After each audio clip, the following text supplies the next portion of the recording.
Hello friends, welcome to माँ Saraswati with learn YouTube channel. आज हम बात करेंगे आरआरबी डी ग्रुप के लिए कंप्यूटर की क्लास। ये वन लाइनर क्वेश्चन है। आज पार्ट नंबर 2 है। चलिए स्टार्ट करते हैं।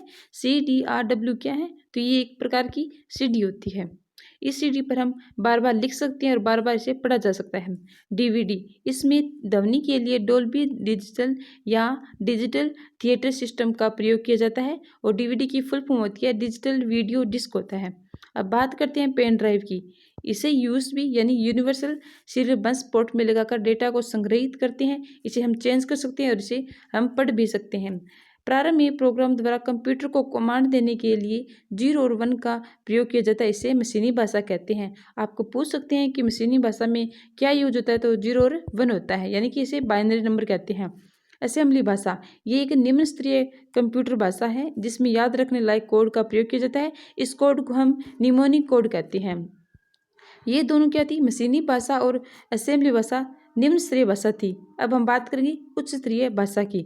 चलिए देखते हैं। तो फोर्ट्रॉन, यह फॉर्मूला ट्रांसलेशन का संक्षिप्त रूप होता है फोर्ट्रॉन भाषा। पेस्कल, यह बिना संख्याओं की प्रोग्रामिंग भाषा होती है। C++ लैंग्वेज, यह एक जनरल पर्पस कंप्यूटर प्रोग्रामिंग भाषा है। अब बात करते हैं प्रोग्रामिंग लैंग्वेजेस की। देखते हैं ये कितने प्रकार की होती है। तो ये 3 प्रकार की होती है। फर्स्ट है लो लेवल लैंग्वेज, सेकंड होती है मिडिल लेवल लैंग्वेज और थर्ड होती है हाई लेवल लैंग्वेज होती है। लो लेवल लैंग्वेज 2 प्रकार की होती है। पहली होती है मशीन भाषा और दूसरी से असेंबली। और मिड लेवल लैंग्वेज सिर्फ एक प्रकार की होती है, सी लैंग्वेज होती है। और हाई लेवल लैंग्वेज देखते हैं कौन कौन सी है। तो कोबाल, फोर्टोन, पास्कल, C++ है, प्रोलोग है, जावा और नेट है। आपको ऐसे क्वेश्चन पूछ सकते हैं कि इनमें से कौन सी उच्च स्तरीय भाषा है, कौन सी मध्य स्तरीय है और कौन सी निम्न स्तरीय भाषा है। तो आपको ध्यान में रखना है। अब बात करते हैं जावा की।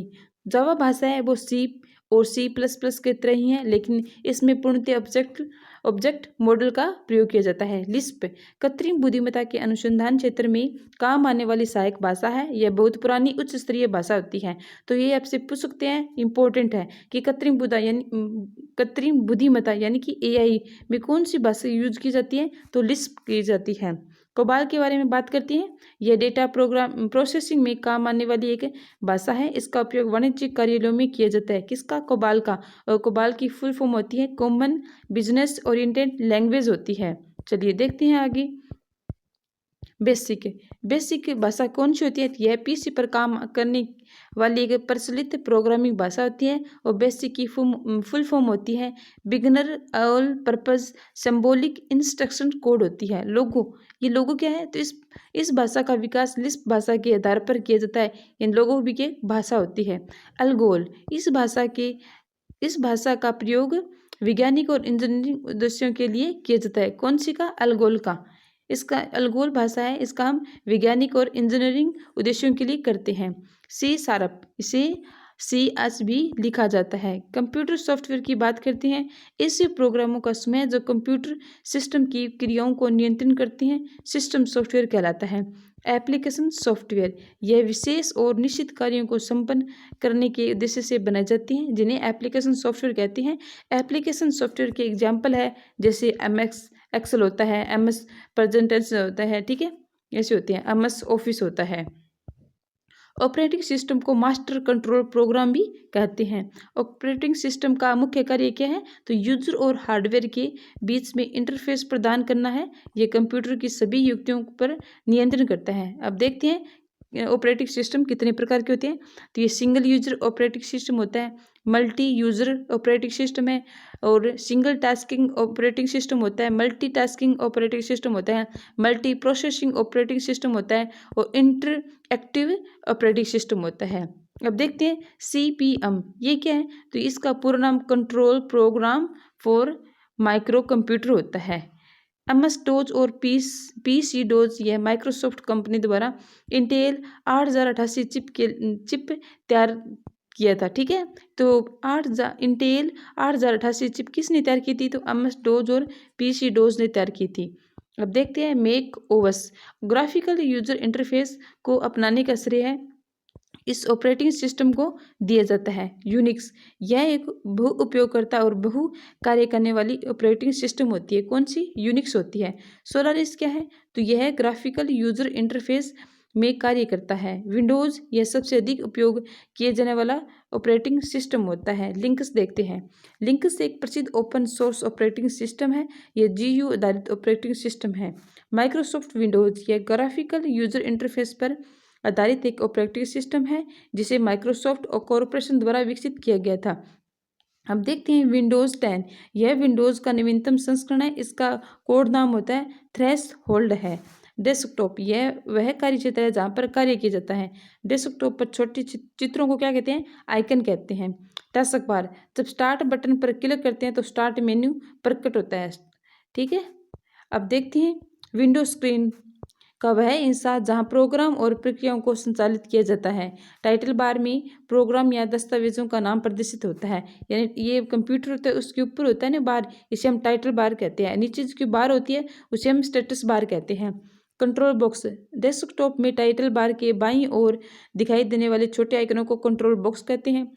क्लोज बटन पर क्लिक करने से दस्तावेज या फोल्डर क्या बंद हो जाते हैं। स्क्रॉल बार, अगर स्क्रॉल बार में क्या होता है कि हम कोई भी डॉक्यूमेंट होता है इसे हम ऊपर नीचे करते हैं, इसे हम स्क्रॉल बार का यूज़ किया जाता है। मेन्यू बार, टाइटल बार के नीचे दिए गए शब्दों की लाइन को मेन्यू बार कहा जाता है। माइक्रोसॉफ्ट वर्ड, यह एक नया वर्ड प्रोसेसिंग सॉफ्टवेयर है जिसे माइक्रोसॉफ्ट द्वारा दस्तावेज, रिपोर्ट, टेक्स्ट, चित्र और ग्राफिक्स के निर्माण के लिए बनाया गया है। अब देखते हैं, इसे समझते हैं। ये क्या होता है? ये तो ऑफिस मेन्यू होता है। ये कमांड ग्रुप होता है। यहाँ पे ये कमांड टैब होती है या टाइटल बार होता है ऊपर। ठीक है। और ये स्क्रॉल होता है जिसे हम ऊपर नीचे करते हैं। ये रूलर्स है। यहाँ पे डॉक्यूमेंट व्यू होता है और यहाँ पे जूम कर सकते हैं। ठीक है। ये नीचे क्या होता है? स्टेटस बार होता है। चलिए देखते हैं पावर पॉइंट। यह MS ऑफिस का वह भाग है जो ग्राफिक्स, पाठ आदि को प्रस्तुत करने का कार्य करता है और पावर पॉइंट से हम प्रेजेंटेशन तैयार करते हैं।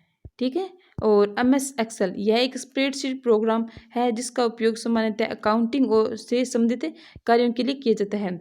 एक वर्कशीट में आप कुल 17,9869,184 सेल्स के साथ कार्य कर सकते हैं। चार्ट क्या है? जिसे ग्राफ भी कहते हैं। वर्कशीट में प्रविष्ट किए गए डेटा का ग्राफिकल प्रदर्शन होता है जिसे हम चार्ट कहते हैं। इंटरनेट क्या होता है? ये एक इंटरनेशनल नेटवर्क होता है। इंटरनेट विभिन्न प्रकार के नेटवर्कों का समूह होता है जिसके माध्यम से एक कंप्यूटर को दूसरे कंप्यूटर से विश्व के किसी भी स्थान तक जोड़ा जा सकता है तथा सूचनाओं का आदान प्रदान किया जा सकता है।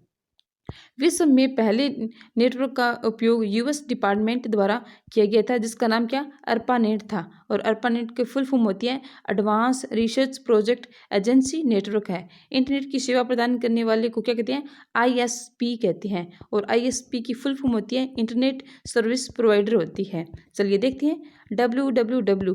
तो W की फुल फॉर्म होती है वर्ल्ड वाइड वेब होती है ये टिम बर्नर्स-ली द्वारा विकसित किया गया था। वेब एड्रेस वेब पर उपलब्ध वेबसाइट का एक यूनिक एड्रेस होता है जिसे हम क्या कहते हैं? URL कहते हैं। और URL की फुल फॉर्म होती है यूनिफॉर्म रिसोर्स लोकेटर होती है। HTTP क्या है? यह एक प्रोटोकॉल है जिसके माध्यम से वेब पर उपलब्ध विभिन्न प्रकार की फाइलों और सर्विसेज का उपयोग किया जाता है। और HTTP की फुल फॉर्म होती है हाइपर टेक्स्ट ट्रांसफर प्रोटोकॉल होती है। अब देखते हैं डोमेन। इसके माध्यम से एक वेबसाइट के प्रकार को परिभाषित कर सकते हैं। www पर उपलब्ध वेबसाइट को इंटरनेट के माध्यम से प्रयोग करने की प्रक्रिया को हम क्या कहते हैं? वेब ब्राउजिंग कहते हैं। एक कंप्यूटर में उपलब्ध किसी सूचना को वेब सर्वर पर प्रदान करना क्या कहलाता है? अपलोडिंग कहलाता है।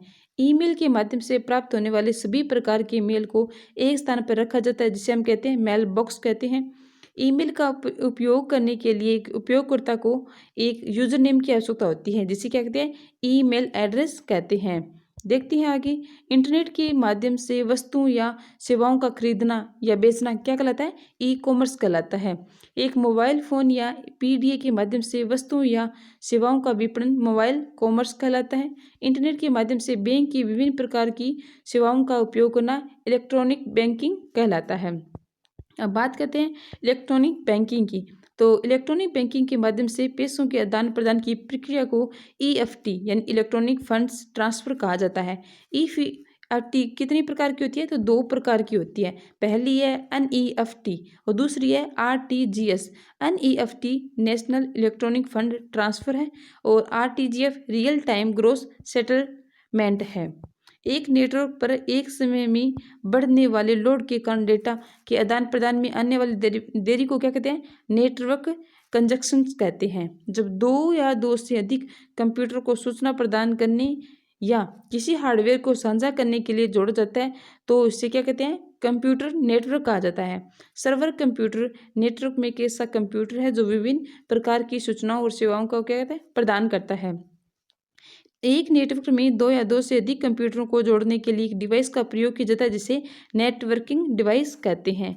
आगे देखते हैं कम्युनिकेशन चैनल। ये क्या होता है? तो यह एक माध्यम है जिसके द्वारा एक कंप्यूटर से दूसरे कंप्यूटर में डाटा स्थानांतरित किया जाता है। क्लाइंट कंप्यूटर नेटवर्क में जुड़ा एक कंप्यूटर है जो सर्वर प्रदान की गई सूचनाओं और सेवाओं के आधार पर कार्य करता है। कौन करता है? तो क्लाइंट कंप्यूटर करता है।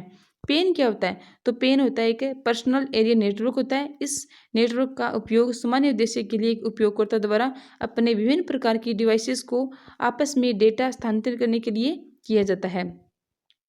केन तो कंपास एरिया नेटवर्क है। यह नेटवर्क एक कॉलेज या संगठन में विभिन्न प्रकार के कंप्यूटरों के बीच प्रयोग होता है जो विभिन्न विभागों में लगे होते हैं। अब हम देखते हैं कंप्यूटर नेटवर्क के प्रकार, जो ये है इम्पोर्टेंट है। चलिए देखते हैं, पहले इनके प्रकार देखते हैं। तो फर्स्ट पर आता है पेन, दूसरे पर कैन, तीसरे पर लैन और फिर मैन और वान आता है। ठीक है, तो पेन क्या होता है? ये होता है पर्सनल एरिया नेटवर्क होता है। और CN compass area network, LAN local area network, MEN तो मेट्रोपॉलिटन एरिया नेटवर्क और WN की वाइड एरिया नेटवर्क होता है। इससे आपको ऐसे क्रम पूछ सकते हैं कि पहले कौन आता है और लास्ट में कौन आता है। ठीक है, तो फर्स्ट पर ये PN, सेकंड पर CN, थर्ड पर LAN और फोर्थ पर MEN और फिफ्थ पर क्या होता है? WN आता है। चलिए देखते हैं, ऐसा क्वेश्चन आया हुआ है पिछले एग्जाम में।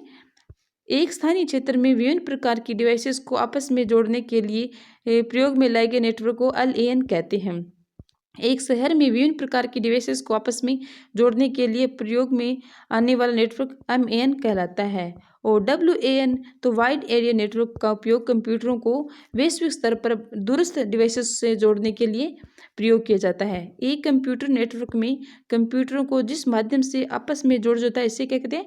नेटवर्क टोपोलॉजी कहते हैं। एक कंप्यूटर से हम अन्य कंप्यूटरों में नेटवर्क जोड़ते हैं जिसे हम नेटवर्क टोपोलॉजी कहते हैं। बस टोपोलॉजी क्या होती है? तो इसमें क्या होता है? कंप्यूटरों को एक केंद्रीय केबल के माध्यम से एक पंक्ति में जोड़ा जाता है। रिंग टोपोलॉजी क्या होती है? तो इसमें कंप्यूटर को एक केबल के माध्यम से गोलाई में जुड़ जाता है, यानी कि एक कंप्यूटर यहाँ होता है, एक यहाँ होता है, मतलब एक रिंग सी बन जाती है और इन सबको ऐसे जोड़ा जाता है जिसे रिंग टोपोलॉजी कहते हैं। स्टार टोपोलॉजी में क्या होता है?